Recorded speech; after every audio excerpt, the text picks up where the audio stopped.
Donc, pour commencer, je vais vous parler du contexte historique et social, donc pourquoi la chanson a été écrite. Donc, la chanson Génération de mes aïeux a été écrite en 2004. Cette chanson a pour effet de nous faire réaliser à quel point chaque génération change et ne valorise pas les mêmes valeurs. D'un point de vue global, on peut bien constater le jeu de mots dans le titre de Dégénère et Génération, car tout au long de la chanson, on remarque une dégradation dans le choix des gens. Avant, les gens travaillaient d'arrache-pied pour nourrir leur famille nombreuse et maintenant, les gens vont se faire avorter et recherchent beaucoup à avoir un bon travail payant.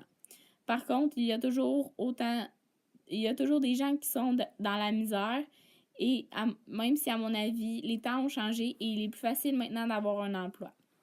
De plus, la plupart des gens sont composés de beaux-pères et de belles-mères. Je trouve que cette chanson prouve bien que l'argent ne fait pas le bonheur et que les gens avaient peut-être même plus de plaisir en dansant qu'en restant devant leur téléviseur. Ils étaient heureux avec peu et étaient réellement moins matérialistes. En résumé, cette chanson nous permet de faire une prise de conscience sur comment le monde évolue et nous permet de constater qu'on a la vie facile maintenant avec les technologies, mais peut-être que c'était mieux auparavant. Donc, pour continuer, je vais vous faire l'analyse de la chanson. Donc, Dégénération sur un modèle sans refrain, ce qui veut dire qu'il y a un développement d'idées tout au long de la chanson, soit l'évolution et la manière de penser des différentes générations. De plus, le thème est plus diffus, donc il n'y a pas de strophe qui répète l'idée principale comme dans une chanson à refrain. Le thème de la chanson tourne beaucoup autour de la famille et de ses différents membres. Le sujet, quant à lui, est plutôt la nostalgie du bon vieux temps ou le changement amené par les années. La chanson était constituée de quatrains, mais il n'y a pas de constance dans le nombre de pieds de chaque vers.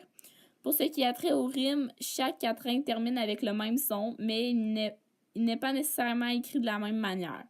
Donc, la prononciation avec l'accent québécois a un impact aussi sur les rimes parce que, par exemple, à l'oral, ces 4 rimes vont fonctionner. Donc, misère, noir, millionnaire et REER.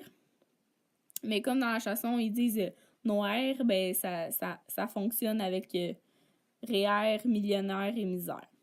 La majorité des rimes sont pauvres, c'est-à-dire que seulement le dernier pied rime. Du côté du registre de la langue, il est plutôt populaire, surtout lorsqu'ils la chantent.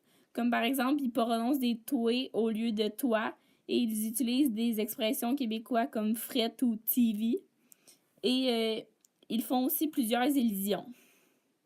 De plus, on y retrouve des expressions ayant une connotation relativement vulgaire comme tu fous ton cul au ministère.